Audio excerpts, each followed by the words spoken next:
Hello, everyone. My name is Brennan Marr. That noise you're hearing is my ventilator. Welcome to The Guest Awakens, presented by Page Turners They Were Not, my Star Wars podcast. I am very, very happy to welcome back to the show one of my favorite people,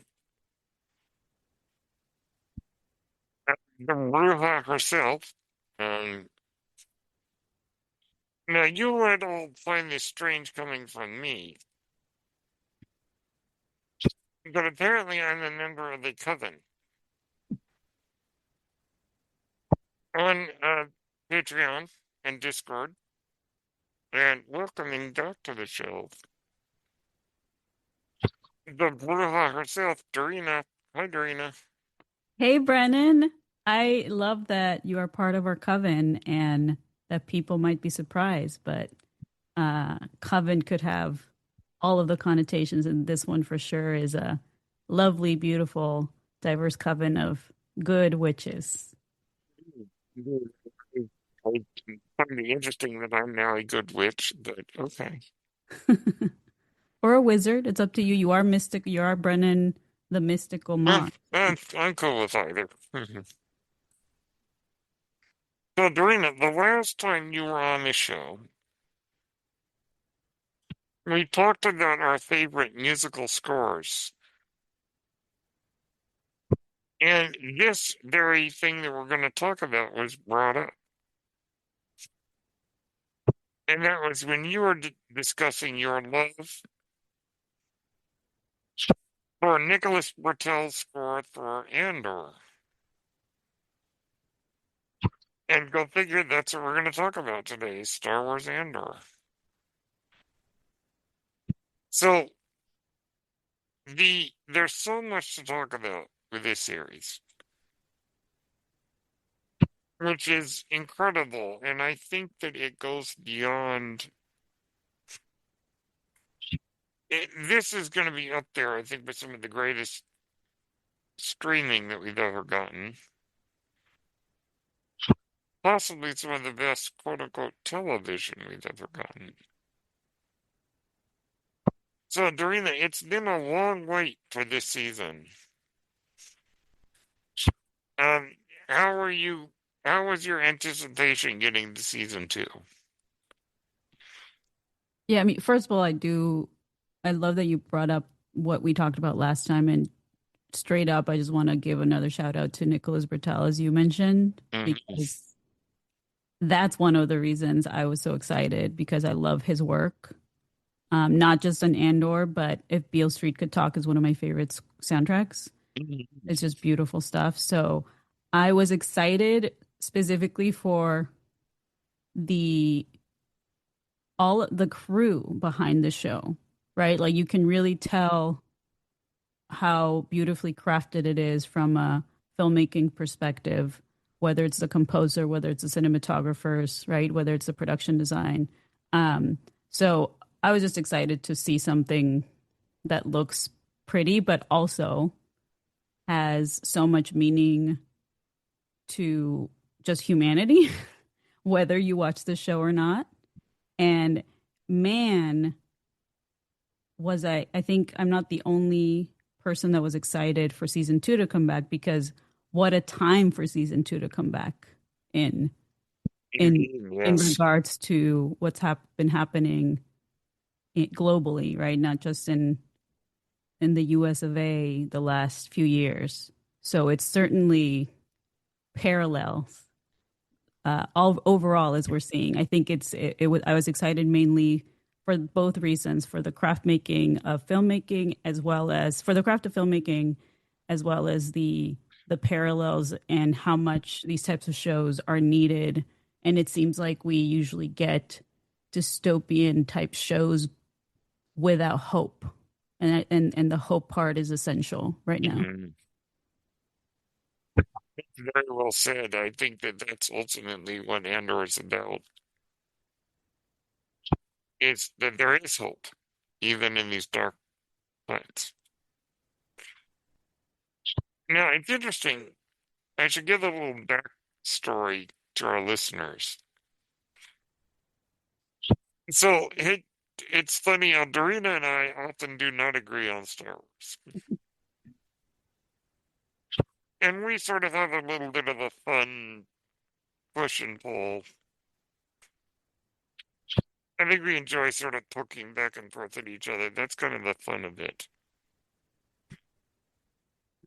But lest anyone think it's malicious, it's all done out of just love and humor. And Star Wars is where Dorina has gotten to meet my alter ego, who we call Salty Brennan, which is where I get a little bit grunty about some of this. But the reason I mention this is the one thing we do agree on is Andor. Andor is the point where I think a lot of the fans, not just me and Dorina, but fans in general who don't agree on a lot of the shows and movies, this is the one thing where we can all like agree on. So that's sort of the fun that Dorina and I have, sort of being kind of silly, poking back and forth at each other. But Andor is where I think most of the fans can agree. Now, with all the divisiveness that's been going on in Star Wars during it, is it refreshing to finally get something we can all agree on? What do you think? Yeah, first of all, the our coven over at my Patreon, my Discord, we love Salty Brennan. Mm. We do love when things get spicy and salty, especially when it comes to just, our different passions and obsessions within film and TV and music and all of the art forms that we love, because not everybody's gonna, love the exact same things. But Star Wars for sure, it's so bizarre to have grown up in the 80s being like bullied for liking Star Wars, you know? Um, True, yeah.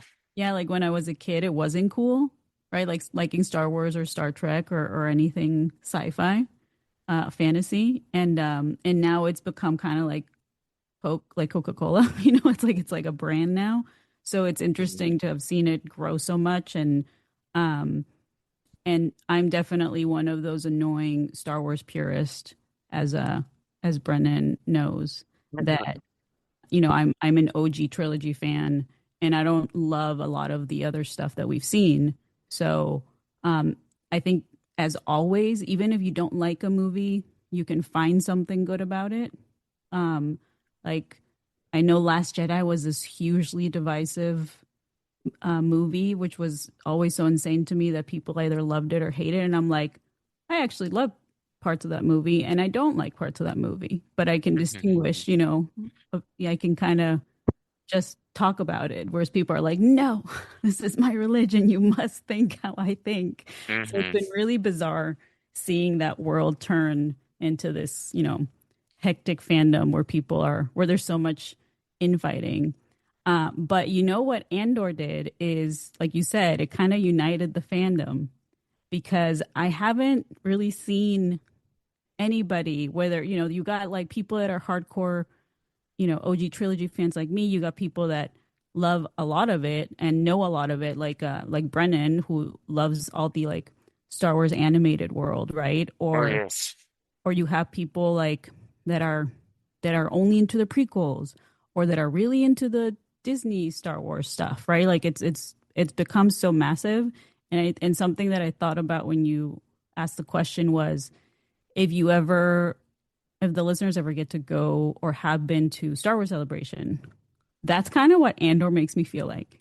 Like when you're at Star Wars Celebration, everybody's there and it's happy, right? Yes. Like everybody's just celebrating something you're passionate about. It's kind of like going to a concert, right? Like you're just there for the love of the artist, the love of the art, love of the music. And so I feel like that's what Andor makes everybody feel like. It's like, oh yeah, it's hard to deny that this is quality TV, that's actually has a really significant message. And so, um, it makes me feel like a little kid when when you walk into Star Wars Celebration or any sort of like Star Wars fan convention and see the love for it. I just feel like that feeling um, has come back, if that makes sense. Yeah, exactly. I got to go to Star Wars Celebration 3 years ago, and it was just wonderful to be surrounded by all this love. And I plan on going in 2 years when they have it in LA. It'll be nice.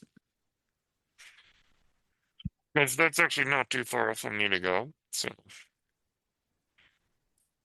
but yeah, it is interesting to me that last year after the Acolyte,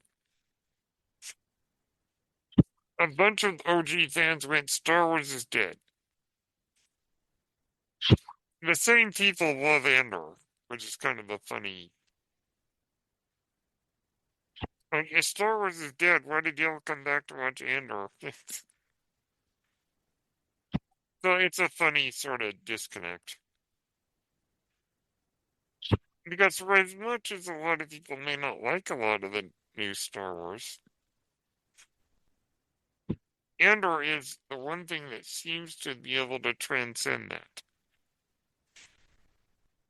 And it is very nice to see fans actually agree on something For once. for once. And so you mentioned the messaging. Andor is very direct in what it's trying to say. Now, sometimes subtlety is the best way to go, but other times it's good to be unsubtle once in a while. Even though Andor and the prequel trilogy are very different, George Lucas was very on the nose with politics in the prequels, many of which we thought were really dumb at the time. And now look where we are. It's like, oh, okay. And Andor, like the prequels, is very direct with its political message. About the fall of democracy, about what it takes to fight back. Um, and also, a big message that I'd like to talk about for a minute, the dangers of leftist political infighting. So, Dorina, how did that part of the story connect with you? Yes, Brennan, that's a great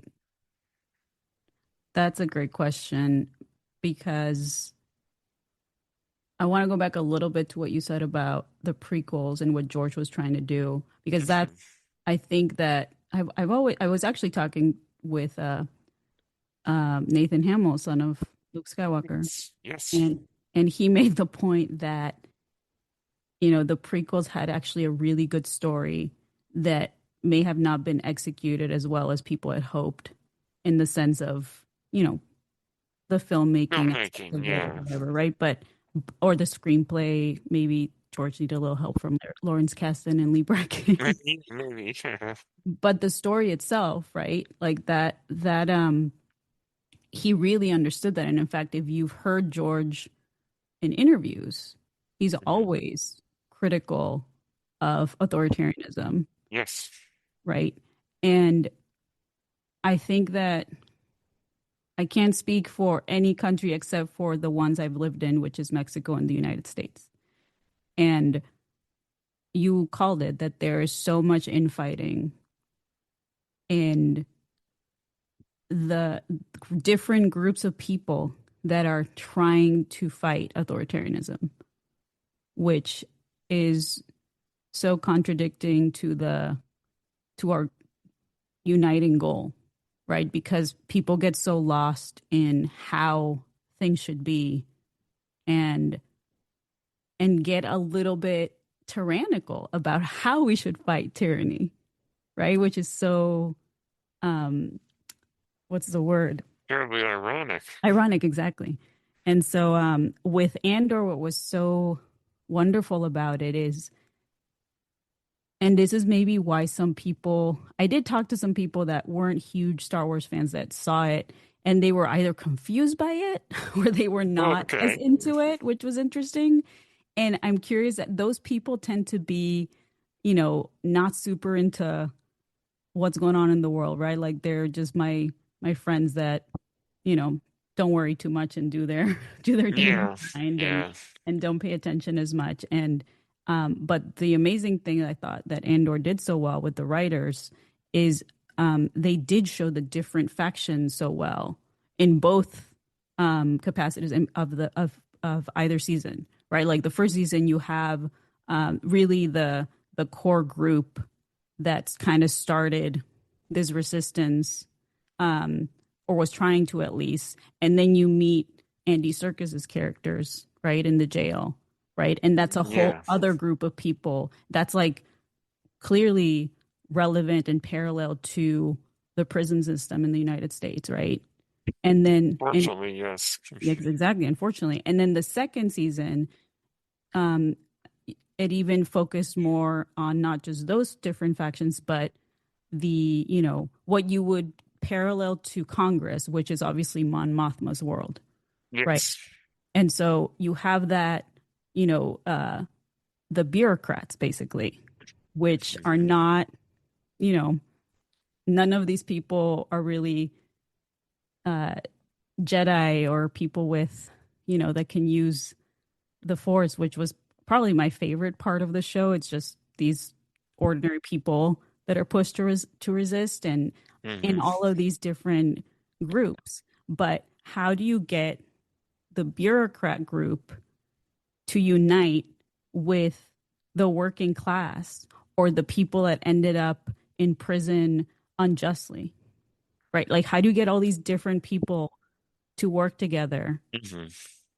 and feel the same way about these issues, right? They clearly have completely different lives and experiences, right? So I think the show did a really good job of showing that and showing why they acted as they did, right? I think my favorites, are we talking little spoilers here, or Oh, yes. Yeah, we can go all spoilery, yes. since the show's ended?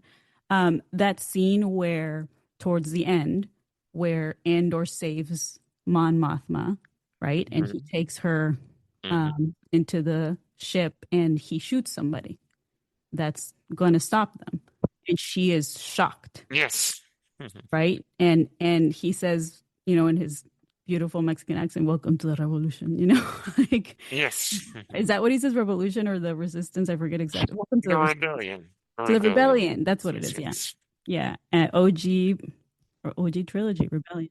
And so that was such a simple way of showing the differences in how people take different actions, and how at the end of the day, if you really pinpoint each group, they're all in the gray area morally, right? Like nobody is, you know, um, the only morally black and white people are in the empire, right? Like even you It's could, true. yeah, you could dissect why Deidre and Cyril are the way they are, but but most of the people who work for the empire are specifically contributing to fascism, right? Yes. Versus everybody else is either surviving or trying to survive and also helping the resistance. And Luthen, I thought, was like kind of like the most, you know, uh, I don't know if you could say morally gray character, but he's ruthless, Very. right? Right. Like a lot of people would be like, I don't know if I would relate to or identify with a Luthen character. But you, even if you don't, you understand why he's like that, right? Mhm. Because his goal is to topple this empire that's causing so much injustice, and in whatever way possible and whatever means necessary, right? So like that's what I loved about him and Clea, right? Like that they may have not done entirely quote unquote moral things, but sometimes that's life. Life is not black and white, and it's not simple, right? And we don't live in the utopia of Star Trek where everything is diplomacy, right? As we're Hmm. currently seeing with what's happening even now with people wanting to more war and all these awful things. Yeah, no, I think you're absolutely right. I think that that's going to be a question. I think that's going to be debated for a very long time. Was Luthen right or was he wrong? I think that's going to go on for decades, and that's good because we sometimes need to complexity to try to understand it. Mm. Now you mentioned the Force, and this I thought was interesting. We know from A New Hope and The Empire Strikes Back that the Force exists in all living things. There are some fans who say, "Ooh, great, a show without the Force." Which I would say, well, there are no Jedi, and there's only one person who uses the Force. The Force is there in this story, no matter what. Luthen himself says to Cassian, "Why were you always where I needed you to be?" Almost as if Luthen's like, "Wait a minute, this can't be a coincidence. That you were exactly where you needed to be at the right time." And we know from where Rogue One leads us what Cassian's destiny is. So the great thing about the scene with the Force healer was it recontextualizes the whole show and tells us the Force has been there the whole time. Certainly, this is about people who cannot manipulate the Force, but nonetheless, I think the Force is putting people where they need to be because the Force itself is against the Empire. If the Force is about balance, the Empire is destroying that balance. And as we know in the rest of the story, the galaxy will correct itself by the very nature of the Force. Mm. What it needs, though, is people to make that choice. It's not just going to do it on its own, it needs people to actively use their agency and their free will to actually do something. But in a way, the Force will put people where they need to be so that they can make that choice and hopefully make the right choice. So, Dorina, what are your thoughts on how the Force is presented in the show in maybe a more subtle way, but nonetheless is still there? When you were talking about this at first, my first thought came to that really beautiful scene with the Force healer that you mentioned, Hmm. because it's interesting. You know, I also want to say I usually don't, I think representation is important. Um, and but I don't hound on that as much as other people. It is really for me as somebody who grew up in Mexico, it's very beautiful to see Andor being Hmm. Mexican in real Yes, life. yes. But also because of that, another way to relate to that character particularly is at first Andor is kind of like a Han Solo, right? Like he's not full of hope at the beginning Yeah, of his journey, right? yeah. Like he is. in fact, a cynic, Yeah, right? exactly. And so I relate to his journey so well when it comes to just spirituality in general, because the force can be different things for different people, right? To some people, it's a god. To some people, it's nature, right? To some people, it's the power of the universe, Hmm. whatever that may be. But at the end of the day, when you lose whatever faith you have in whatever you deem is your guide, right? Or your force, right? Like you live your life every day as a cynic, as a nihilist. And so that scene was so beautiful because he was so, he's like, okay, I'm working to help the rebellion, but I'm not really enjoying it, which who would, obviously. It's not Yeah, fun. it's true. But he also is very he was in need of that spark of hope and optimism to say, okay, I'm doing this for the greater good, and it's actually not really about me, right? Like it's actually not about my ego or individuality, which obviously our culture in general is very individualistic, right?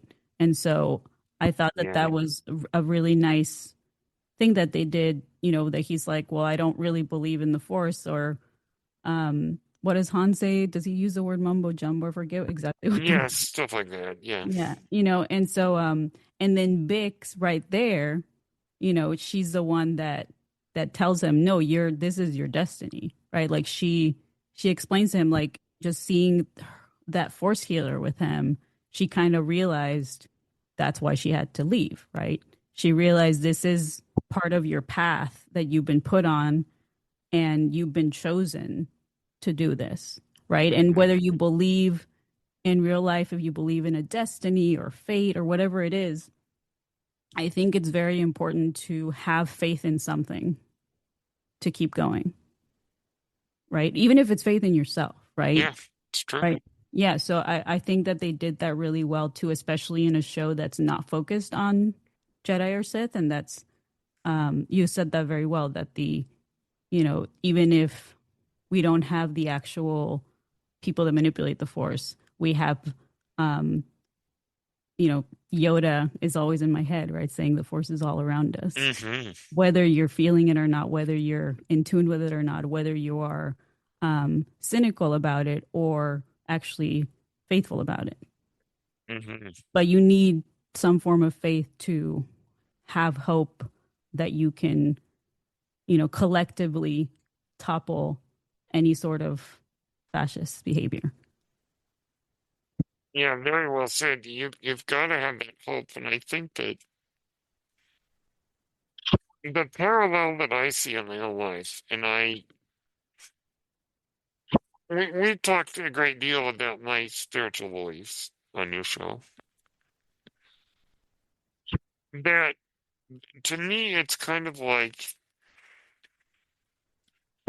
I don't need to be able to part the Red Sea like Moses did to have God with me. Even if I can only do little things, it's all still there.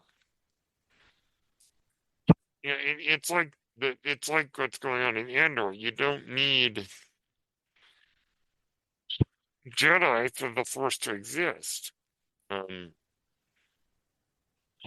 the Force is moving the pieces in little ways, and it's with all these characters, even if they recognize it or not. And they don't need to be able to do the great things like the Jedi can to have the Force with them. And I think that that's a wonderful thing about the show is I'm so glad that they had the Force healer because in a way it kind of recontextualizes the whole show. And this is about the Force. It's always been about it. But it shows us kind of the different side of it. It's really amazing to me to go from basically if you go from Andor Season 1, Andor Season 2, Rogue One, and A New Hope. The progression of the presence of the Force is wonderful because I think that you're going from basically a galaxy of no hope to A New Hope. The Empire has tried to destroy all those ideas of believing in something bigger than the Empire. They want it to be all about them. And once our heroes slowly figure out how much the Force matters, because if the Empire can eliminate the ideas of the Force, it can eliminate hope. And that's why, for me, it makes so much sense to go from this despairing hopelessness to A New Hope. The journey of the story is now richer because of Andor. Because it shows us that slow progression. So yeah, it is wonderful to have that in this series. Now we mentioned Luthen. Now one of the great things, moving away from the themes of the show, because there's a lot of themes, are the characters. And this is some of the best character work I think I've ever seen. Now Luthen, the reason he stands out to me is this is a character that's going to be debated for a long time. Of was he right? Was he wrong? Was he kind of right and wrong? So I know that from myself, I think that Luthen's ideas were right, but his methods were wrong. Now, of course, there's a lot of different opinions out there. But now that we have the full puzzle put together, to me, Rogue One is about Jin helping Cassian to understand that Luthen's way is not the way.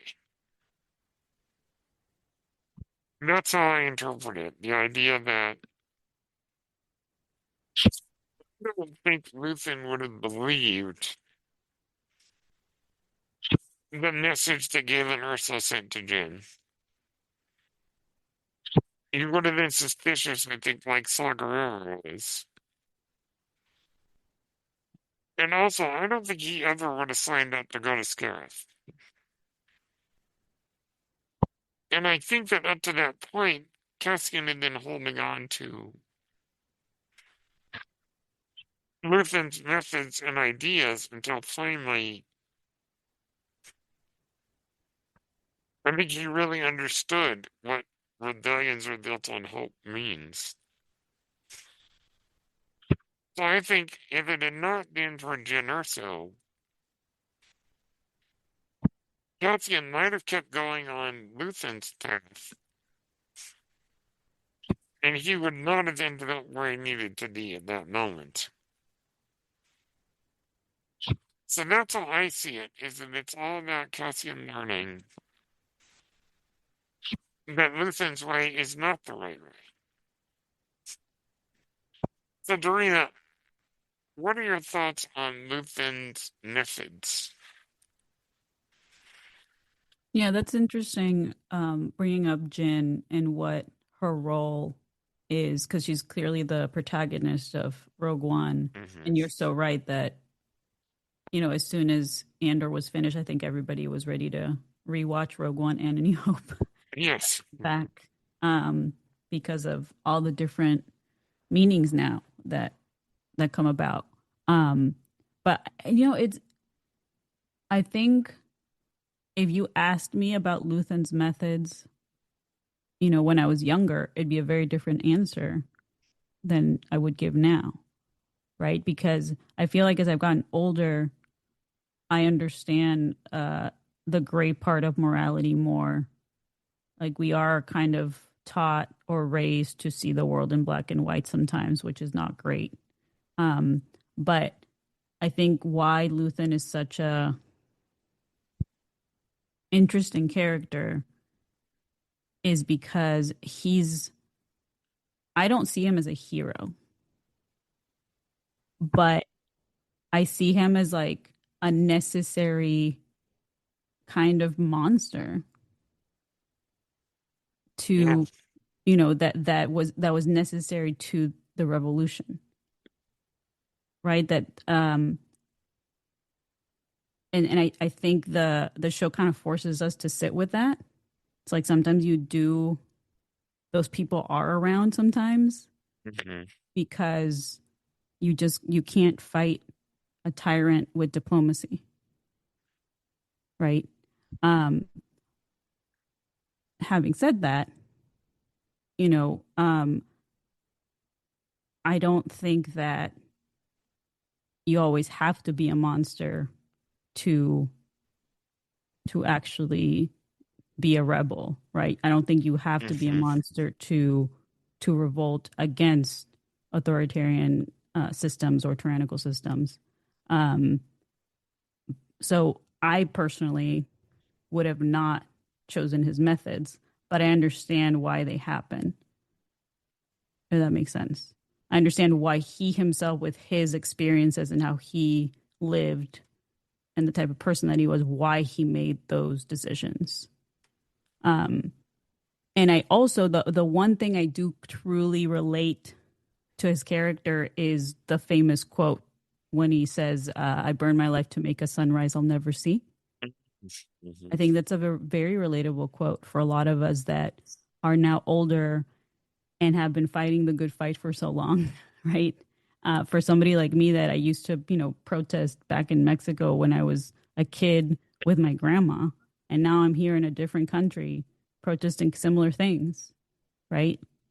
It's pretty interesting to be older and know that the world that we're trying to build, we may not actually see, some of us, right? We're building this new world for the kids, right? For the future generations, right? Yeah. And so that specific quote really hit home for me when he said that. Um, because up until then I was just watching, Stellan Skarsgård be amazing, right? Because he was so good in this Oh, role. yes. But that specific quote, I was like, yeah, that's where we come together, right? Somebody that I would not choose his morality and I would not choose his actions. That's where him and I come together and like we're both fighting for the same thing. It's just completely different approaches, if that makes sense. Yeah. No, it's really such a brilliant what bit of writing, the character of Luthen, because he is so complex. And there are things about him that we like, things about him that maybe we don't like. Um, it's interesting, yes, the thing is, the sunrise you'll never see. And how brilliant is it that Clea has that one shot Yeah, of watching the sunrise on Yavin? yeah, It's like, there it is. Now, I know that for myself,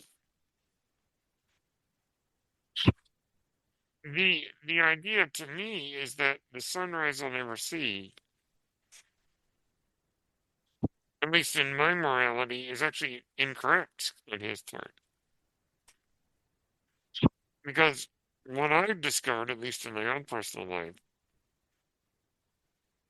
is that I can have the sunshine in my soul right now. It doesn't need to be, oh, it'll happen in rather many years. For me, it's a matter of, to me, the best way to resist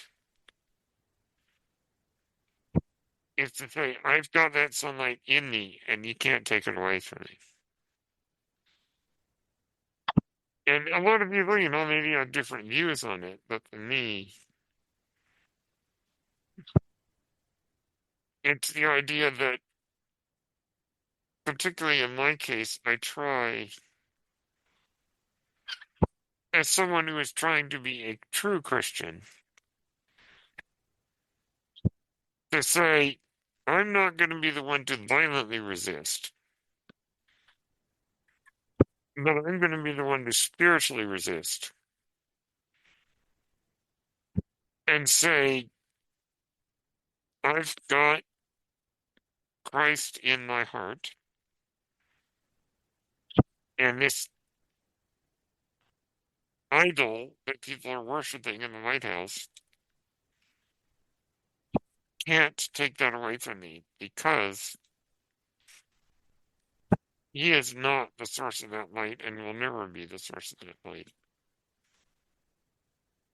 And anybody who pretends to be a true Christian, like he pretends to be, it's all going to come back around to haunt him eventually.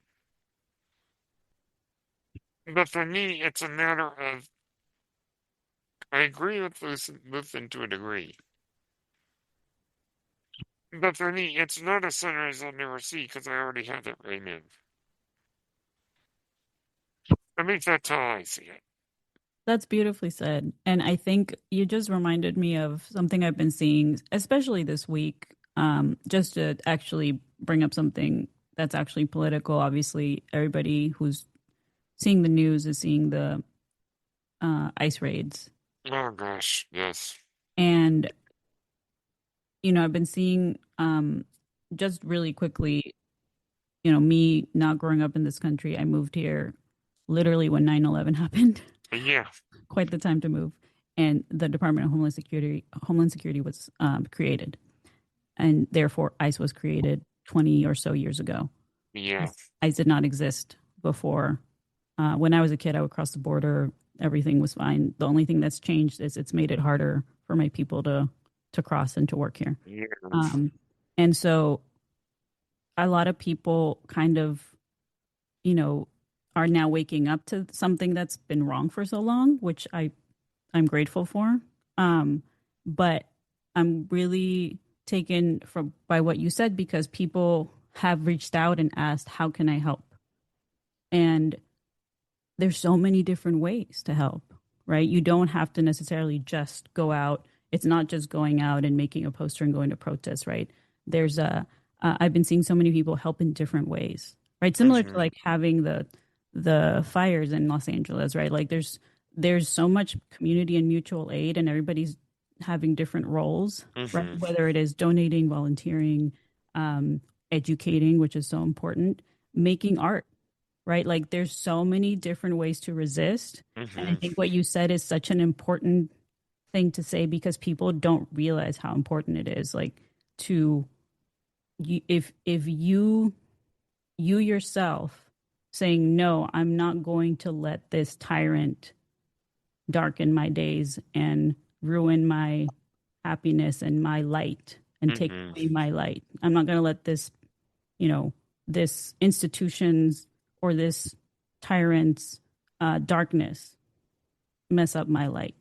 That's a Mm-hmm. form of resistance, right? And so I think that's so important in a time where people feel do feel hopeless sometimes, or because things can get tiring, right? Things can get exhausting at some point. You kind of do get tired of fighting the same fight for a while. So that's something that's super, I think, important to think about. And you said it very well. Thank you. Yeah. I think it's important to spiritually and morally resist as much as it is to physically resist. Totally. Now it's interesting you mention that because I think that as much as Andor is about the big acts of resistance,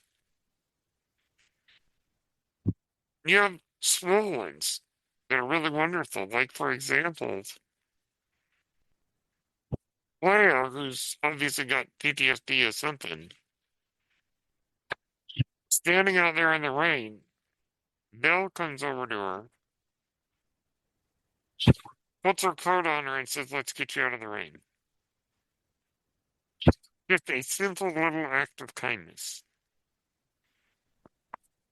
And I think that sometimes that can be as loud as the big moments.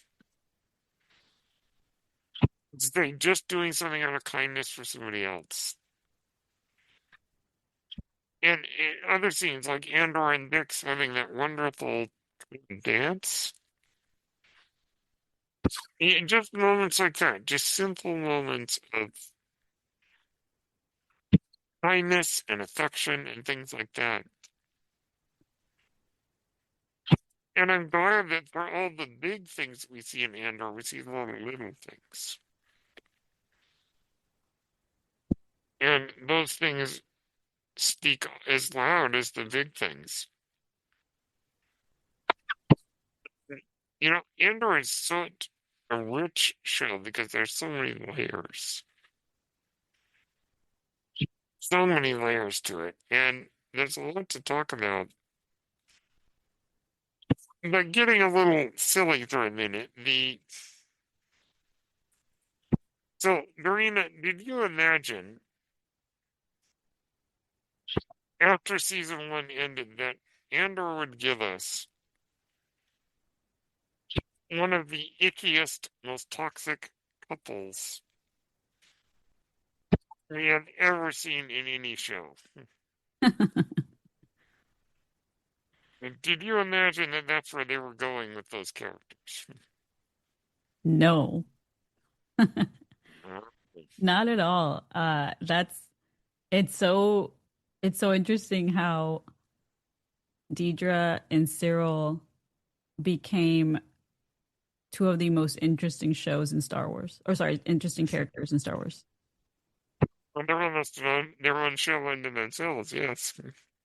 Yeah, it's pretty crazy you know, when you first meet them, um, like Cyril, at first I was like, I hated that guy. At first I was like, who is this punk? There's this twerp. Yeah. Exactly. Twerp is a great word. Um, who's, just a pawn, right? And he's in a pawn of fascism, right? Mhm.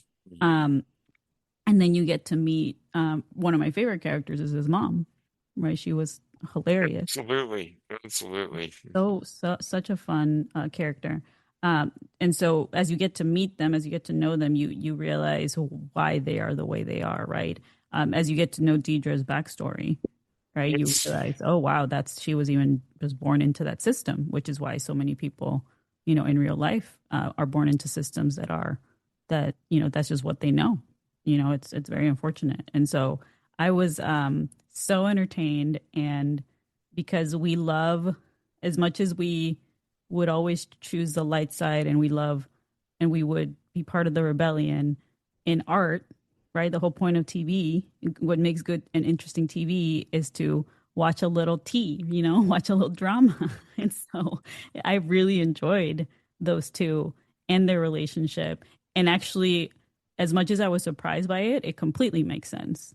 Of course, that they would have some form of messed up, you know, uh, lovers, eternal quarrel situation happening, because it also reminds us that we're all human, right? Even if you're living in these and contributing to these awful fascist systems, you still have your humanity deep down somewhere, that you're looking for whatever messed up form of connection you want to find with somebody, right?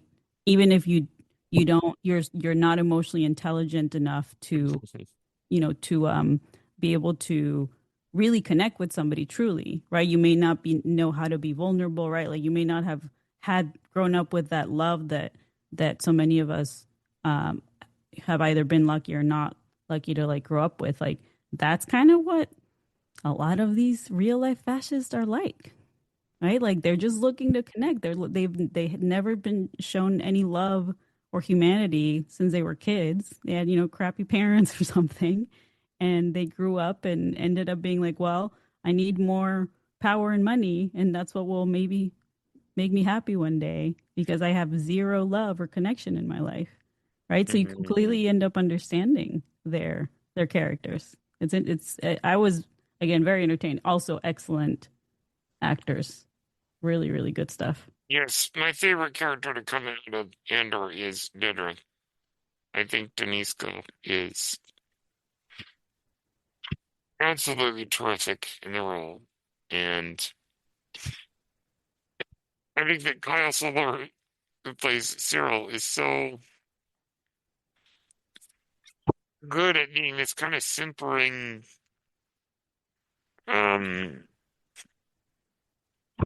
kind of rage-filled but passive-aggressive, obnoxious little twerp. I think he's so good at that. And it is rather disturbing, the fact that he kind of wants to be controlled by Dedra. And it's kind of, yeah, disturbing on its own level. He's been controlled by his mother his whole life. Yeah, and as some people has joked, he basically was looking for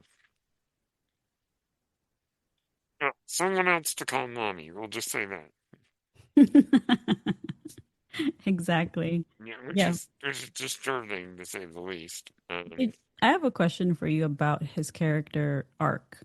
Mhm. When he's, kind of associating himself and spying on the Gormans, did you ever think, at some point he would say, what I'm a part of is wrong?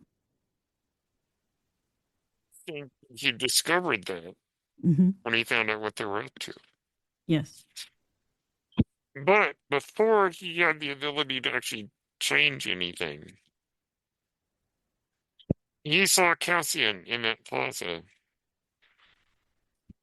and basically became a bull in a bullfight. So he was so close to finding the right way, but then he saw Cassian and it all just vanished. Hmm. And that's a great scene there because I think all the anger that he's been holding in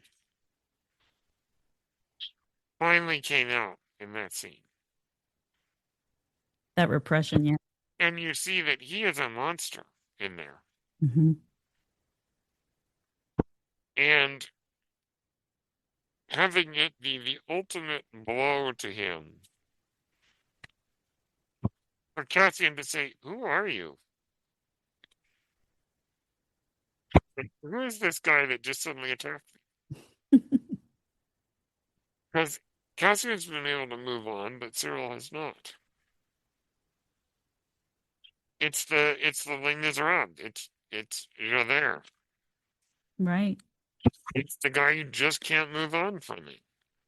Um, And do you think that obsession comes with the sense of deep down wanting to be the other, right? Like he grew up completely different and he's on a completely different side. And, sometimes people do obsess over what they are not. And especially well, he's my enemy because he's on the other side of things, right?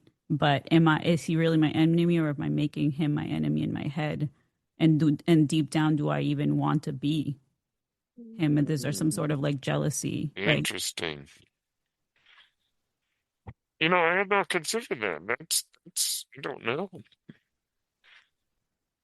I actually don't have an answer to that. I have to think about that one. I just thought of that right now in this instant I because you think I mentioned think Javert. I think maybe in a way he is lacking that true connection. He's been belittled by his mother. He's bossed around by his fascist girlfriend. The Gorman front don't like him anymore. He sort of loses kind of everybody. And absolutely brilliant decision that Cassian's not the one to kill him. That it's Halloran, it's the leader of the Guardian Front. Right. Which is brilliant decision, storytelling wise. Agreed. And uh, there are so many great scenes with Dedra, but her breakdown at the end of the massacre, probably breaking down because of losing her boyfriend, is amazing because this is not a character who I think has any idea how to process her emotions. Right. And so to her, it all just comes as something she can't handle. And the story of Dedra is so fascinating because to me, she is the story of Icarus. Mm. Her ambition is what destroyed her. Hmm. Someone who was trying too hard to get up so high, only to have, wax wings fall off and she plummets. And her ambition, that's the great thing about the storytelling here. The moment we meet her in season one, we know that she's ambitious, and that ambition destroys her eventually. And that's the great thing about some of the storytelling here is the characters who have a downfall set up their own fall the moment we meet them in season one. And that's great storytelling. And to me, Dedra is a great example of somebody whose reach exceeded their grasp. Hmm. And that ultimately destroyed her. And the irony being that she was brought in to work on the Death Star. What does she eventually end up doing? Work on the Death Star. Only not in the way that she wanted. Her fate is probably the saddest Hmm. one of Hmm. all because it's so tragic, her arc. And you see it coming. I think maybe a lot of people thought that she would die at the end, Hmm. but this is an even worse fate for her Yeah, I think it is. Yeah.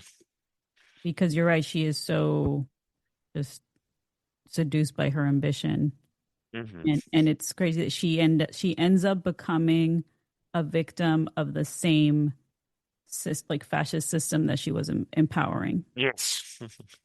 and which happens in real life all the time when we see certain politicians, right? Um, Hmm.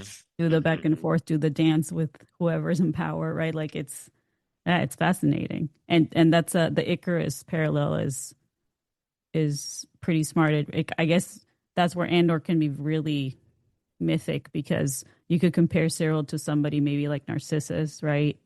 Or Yes. even Luthen to like Prometheus, maybe. I don't know. Yeah, It stole fire from the gods and was punished for it. Yes. right.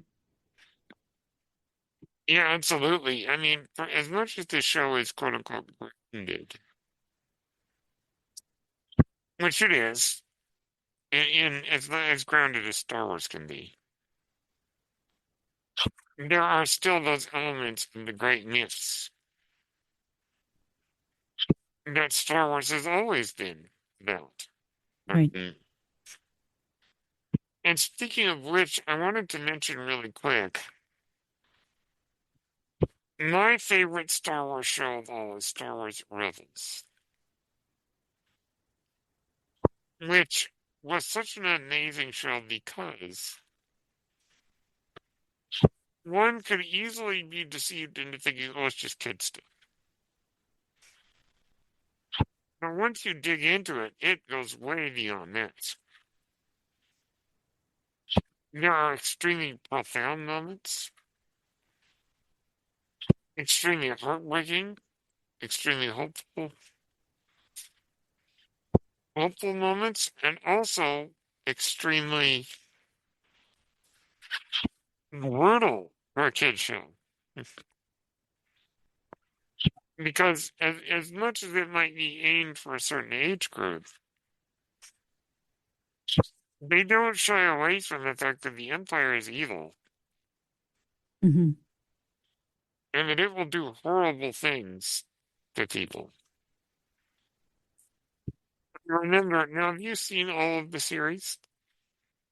I never finished it. I Okay. saw a few of the animated series, which I enjoyed. I just never finished them. I never kept going. Well, I don't want to spoil anything. If you get a chance to watch Rebels, it's worth it. Okay. It starts out a bit like, okay, this kind of kid stuff. Yeah, yeah, yeah. There's an episode in season one where something shockingly brutal happens. Really, I mean, as far as the kid show is concerned. And I know that a lot of people my age who started the show and went like, I don't know if it's going to be for me. That was the moment they all like sat up and went, oh my gosh, this show is not playing. And what's amazing to me is when it came out. Here you have a children's show on Disney XD about rebelling against an evil empire that happened to come out when a certain person got elected. Hmm. So, in other words, if you take a step back, you're going, oh, this is a kid show telling kids rebel against evil systems. And even though it's as youth friendly as the show may be, to me, Rebels is the more family friendly version of Andor. Also, the fact that they occur at the same time, which is really cool. So, I would Right. say that for me, the two best Star Wars shows are Rebels and Andor. And I like how much they complement each other. Yeah, that's cool. I For never even ex- thought of when they came out or when it came out. That's true. yeah, and one thing, one little detail is there is an episode in season three that tells you exactly what happens after Mon Mothma escapes Coruscant. So it fills in what happens next, which is really cool, I think. Yeah, she's another one that Yeah, definitely got developed really well in these yeah. shows. I mean, all we knew about Mon Mothma really was Return of the Jedi. Right. We saw it for what, like 3 minutes? Yeah, not even. Yeah, And by the way, Carolyn Blackiston, who played her originally, is still alive. that's It's crazy. like 95 and still doing theater work. Those it's always theater actors and dancers Yes, that never age. yes. And Genevieve O'Reilly first appeared as Mon Mothma in Revenge of the Sith in 2005. Yeah, and who would have thunk that, she's now in this show and she did amazing because it would be hard for me to be as empathetic towards a bureaucratic character, right? Good point. Versus Good the point. rest of the alliance because she did grow up in a privileged system, right? Yes, Um, indeed. yeah, and so But you understand she's kind of trapped in a gold cage. Yeah. Yeah. Also, do you did you? I was annoyed with Bail Organa's character in Andor. I wanted to slap him. Oh, okay. Did you feel that way at all? Like it was. I was like, yeah. It's like Leia's dad is kind of being a jerk. It's like the character, so maybe but on occasion, maybe. Yeah, I think that there was a lot of question about are we going to see Dale Organa this season? We certainly did. And for me, I don't care who plays him. He's a great character. And it was Benjamin Bratt, right? Yeah, He's a great, Benjamin Bratt, yeah, really Jimmy good, Smits, Phil Lamar does the voice on the right? animated shows, so a great character. The thing about Andor, I think, Dorina, is that there is so much that we can talk about because it is such a full show.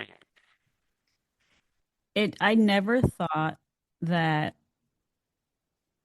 I would end up thinking, okay, I grew up loving the original trilogy.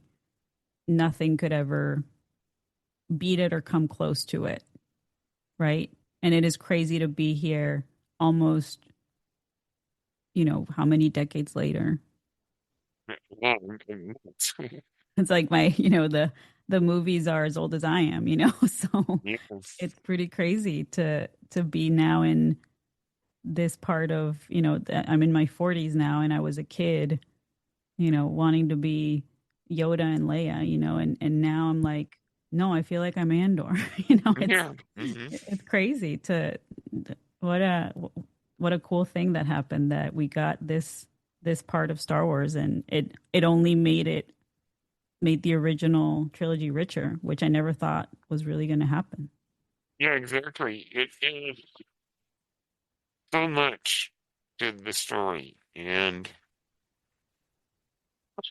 there are. I like most of the Star Wars shows, as you know, because I talked about it quite a bit. But uh, there are a few where I'm less inclined to want to rewatch them. Not necessarily saying that they're bad, they just maybe didn't work for me. Uh, Andor is for me like Star Wars Rebels in that I have very few criticisms Right. and find myself wanting to rewatch it quite often. Right. And it's kind of it's interesting because when I first started watching it, I felt like it had the sci-fi aspect that I Hmm. was missing in my Star Wars. I feel like the newer or more modern Star Wars became more fantasy, Yeah, which I'm more of a sci-fi person. And so I feel like, and if people like the other stuff, that's, I'm glad that it exists for other people to enjoy shows like The Mandalorian or that, like whatever. But to me, that was more fan service, right? That was more of like, let's give people what they want or what they like. But then I feel like Andor was for people like me. Like I was like, oh, okay, this is actually for me. This is specific to my interest in like, everything I like. Brennan knows my favorite movies are Blade Runner, right? And Alien and love it. 2001 Space I Odyssey. It's love all about it. philosophical human condition stuff. It's like really true sci-fi. So Hmm. I'm just so happy it exists, especially in the time we're at. Like shout out to Tony Gilroy and crew because Yes. I never thought we would hear the word genocide on a Disney Plus show while there's Yeah. currently a Good point. genocide happening. Like Good I point. super brave of them. I'm just so thrilled that it's here and the parallels are so necessary to make a point out of. Yeah, and you're right. It is a very brave show, Because it tells the truth. and it does things that are kind of, what's the right word? Saying neener neener to the powers that be. Hmm. And saying, hey, you guys don't like diversity? Look, a show with lots of diversity. I heard a rumor, I don't know if it's true, maybe it was a headline. Make sure you read your articles, kids, and not just the headline. But did you see something about Disney supposedly asking Tony and crew to not use the sentence F the Empire? Heard of it? Yes. Which he said, no, we're going to use it. So, Well, they didn't actually use it. They dubbed over the F word. right. But I just mean the sentiment, right? It's The in, sentiment is there, yes. No, for me, I'm glad they did, because I don't think the F word belongs in Star Wars. But that's just me. right. I mean, I guess that's where now it's such an expanded universe that maybe at some point they will make an R-rated Star Wars show or movie. You never know, you know. We'll see. Andor was so great because it proved that you can make a mature, hard-hitting, politically on-the-nose show, a prestige show, without needing to resort to lots of profanity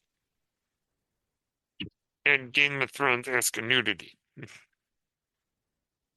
That you can still be just as hard-hitting without those things. Totally. Granted, I'm not really, as I am a fan of nudity, I'm not a fan of Game of Thrones nudity because Yes, it was I think I'm in mostly agreement there, it yes. was mostly used in uh sexual violence Yeah, and I was talking to my friend about that the other day and went, no, I don't like that. right versus just, if you're showing nudity because it's two people being consensual. Yeah, if it's intimate, then that's different. Exactly. Yeah. Yeah, for sure. And I think that what we talked about, like at the top of the show, Andor, as dark and gritty as it is at the end of the day about hope. I think that the greatest resistance to evil right now is hope, because they want to take that away from you. Hmm. If they can get you to give up, then they won. And there's a line from The Rise of Skywalker, which I think really fits with Andor. The Empire wins by making you think you're alone.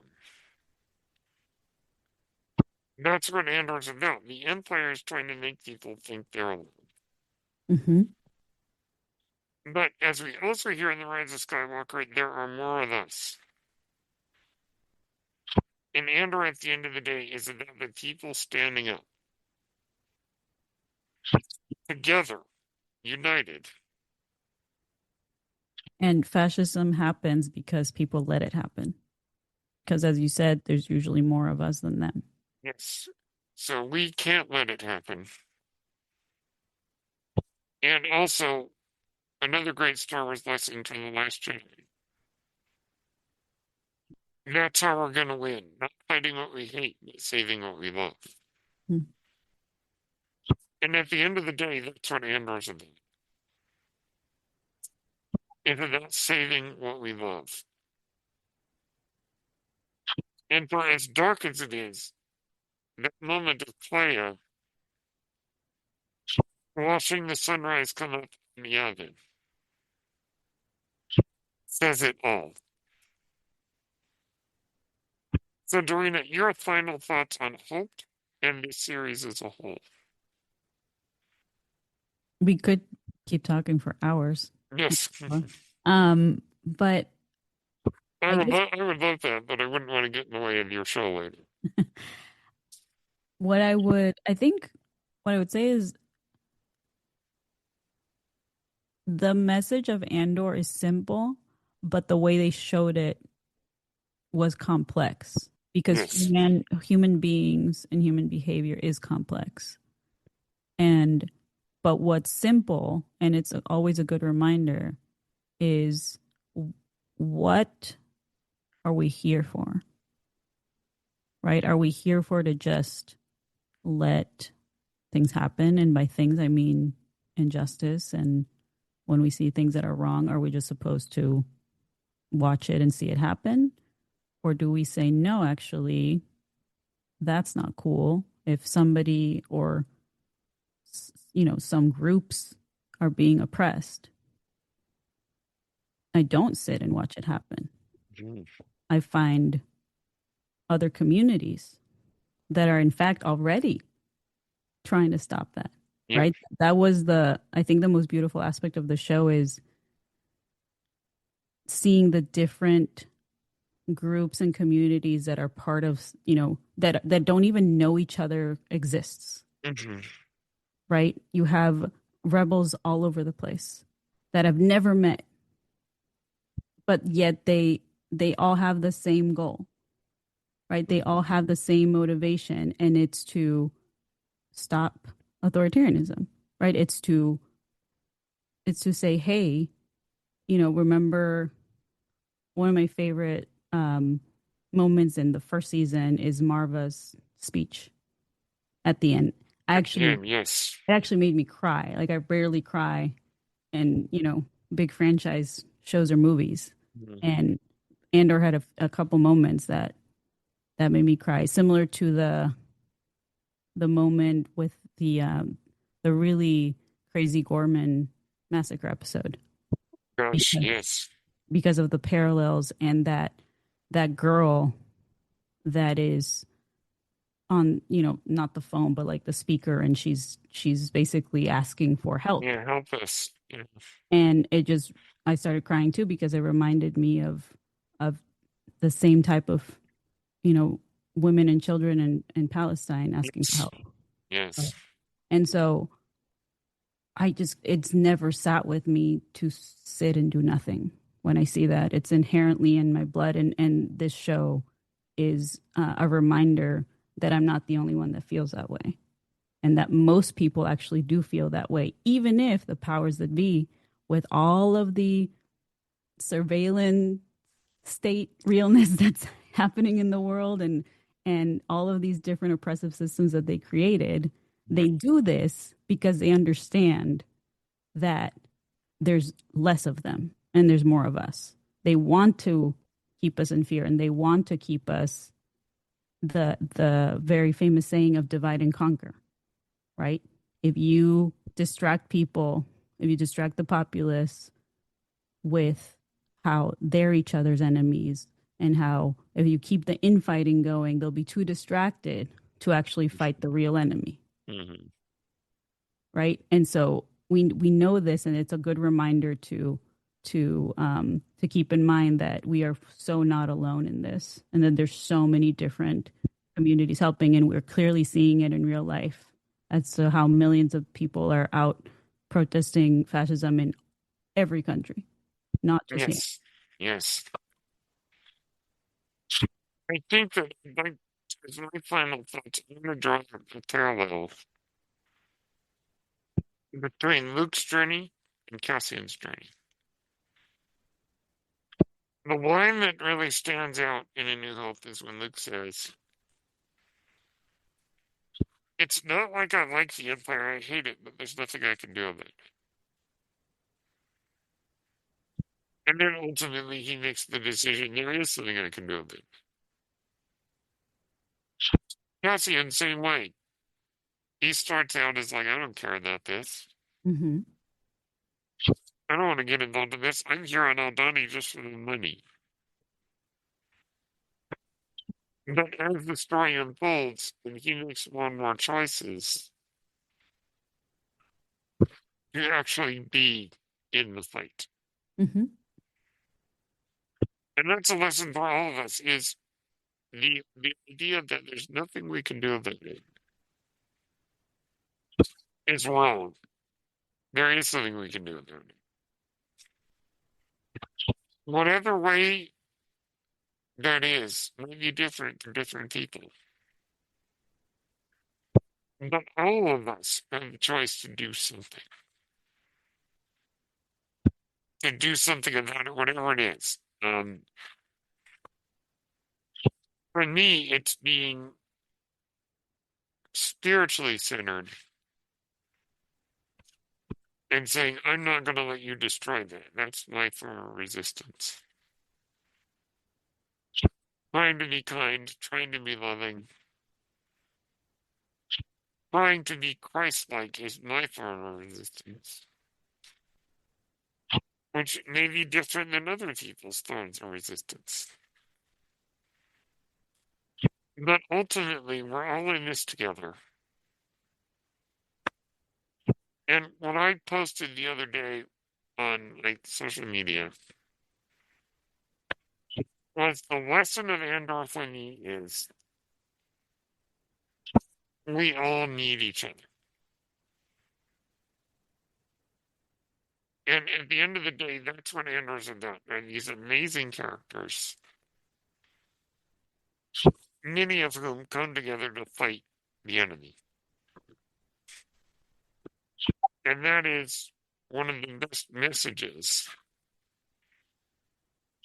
from media that we could get at this time. Dorina, I want to thank you so much for joining me today. As you said, we could talk for hours and hours about this show. So, do you have any final things to say? No, thanks so much for having me, Brennan. You're so right that we could basically have a podcast and dissect every episode of Andor. Um, but it will be a show that will be greatly missed because we can't really have any more, right? Maybe another spinoff will happen someday, but will it be this good? I don't know. But just really happy that this is something that, you know, at least for me on a personal level, it's like, yes, Star Wars is for me again, right? I'm happy for all y'all that have had Star Wars for a while, but I haven't had it in a while. So it's Mm-hmm. very, very happy. And mainly because of what you said. And you said it really beautifully that, it's so many of us are out there and so many people are wanting to help and in different ways. And each way is important. And I think that even you saying that you try to live your life spiritually and Christ-like and you in your belief system and kindness, I also think that you are doing something in related to all of that. You're also helping to educate, right? Because Mm-hmm. when you are constantly a part of being kind is sharing knowledge, right? And Mm-hmm. sharing our different backgrounds and the different ways that we were all brought up. What I love about our little coven over on my Patreon is how diverse that community is and how most of us do not think the same things and do Mm-hmm. not even agree on the same, art forms that we love, right? And we can have interesting debates, but at the end of the day, we all need and love each other, right? And so that's an example of one community and how many of those communities exist out there in the world, Mm-hmm. right? And that's, I mean, it sounds cheesy, but it's true. That's what makes a life worth living, human connection, and that's what trumps fascism. Yep. No pun intended. Pun completely intended. Um, so yeah, I think that what an incredible series. What an incredible journey. A series that I don't think a lot of people were hotly anticipating. I said it before and I'll say it again. Star Wars doesn't always give us what we want, but so often it gives us what we need. This show is something we needed. So, Dorina, where can everyone find you? I am either Dorina or DJ Bruja everywhere. DJ Bruja as in DJ Witch in Spanish. That's with a J, not an H. And I am mostly on my Patreon. If y'all want to join Brennan and I in our little cool community over there, go to patreon.com/DJ Bruja. And you can find me everywhere else. The only socials I really use right now are Blue Sky and Instagram, even though I'm waiting for the Blue Sky version of Instagram so I can leave Meta. Yes, yes. But in the meantime, that's where I'm at. And then my YouTube channel, very rarely I post on there. I will hopefully post more when I start releasing some more music later this year. Indeed. And I would recommend everyone listening, please go join the Patreon. Yeah, and if you're into music, I have a seasonal radio show on Mixcloud. That's a lot of fun. So if you just, I think music saves lives and it's healing and it's therapy and it's all of the genres. I've been showing people season 3 should start in the fall, and that will include, just like previous seasons, it will also include soundtracks. Indeed, and the Andor soundtrack has been included before. Hell yeah. And I might even have to add Nyamos again, the Oh, remix yes. next Yes. season for sure. Well, dance like none up until the cows come home. Exactly.